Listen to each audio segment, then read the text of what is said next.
Yeah, so Digit is a direct evolution out of our first research robot, Cassie, that we sold from 2016 to 2019.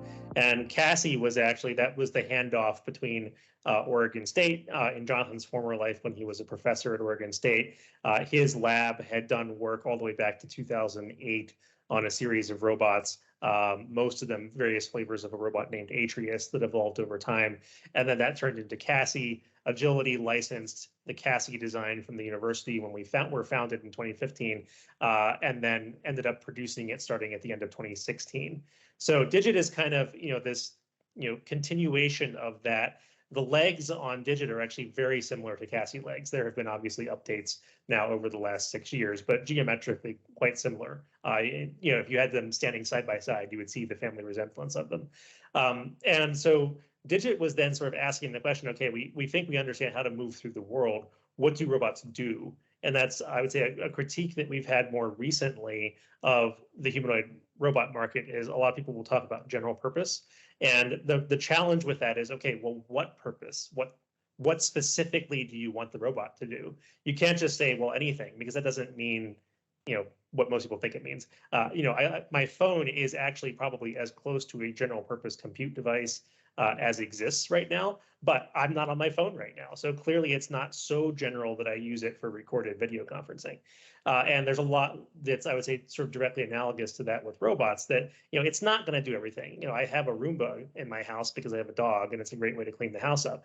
The Roomba is probably the right form factor because you have to have the vacuum cleaner anyway. And, unless what you're saying is you want a humanoid robot pushing a vacuum cleaner around, like in the Jetsons, probably just have the Roomba. So when we think about sort of like why the humanoid form factor, it's really tasks where what people are doing is the actual thing that you want the robot to do, not via some end effector. As a thought experiment, you say, would you build an autonomous vehicle, self-driving car, by sticking a humanoid in the car and then drive the car? No one's doing that. So you wouldn't do that either.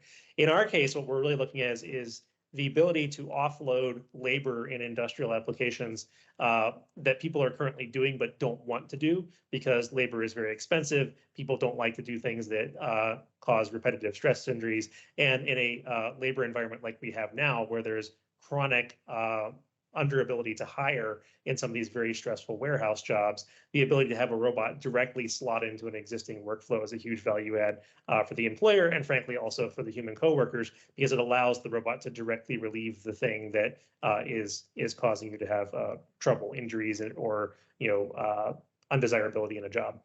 So that's kind of the main argument for the humanoid form factor. Now, we're very careful to claim also that we don't ever want to just try to copy people. That's not the point of all of this. And so like the leg geometry on Digit is different than a person has. And there's some really specific, technical reasons why we do that. But it also ended up having a couple of really nice things that the robot can do that a person can't. You can have Digit walk right up to a racking system and crouch in place down to the floor. If you or I try to do that, our knees hit the rack. So we have to back up. And that's how people hurt their backs, because you crouch down, but you're back from the lift area. So you're bent over. And now when you stand up, unless you really follow OSHA guidelines and kind of tuck the thing into your body, then you're bent over and you hurt your back when you stand up. Digit would have the same problem. And this is also why, if you think about, say, why don't you just put arms on a wheeled platform? Wheeled platform has the same problem. It'll tip over because it's trying to lift outside of its center of balance.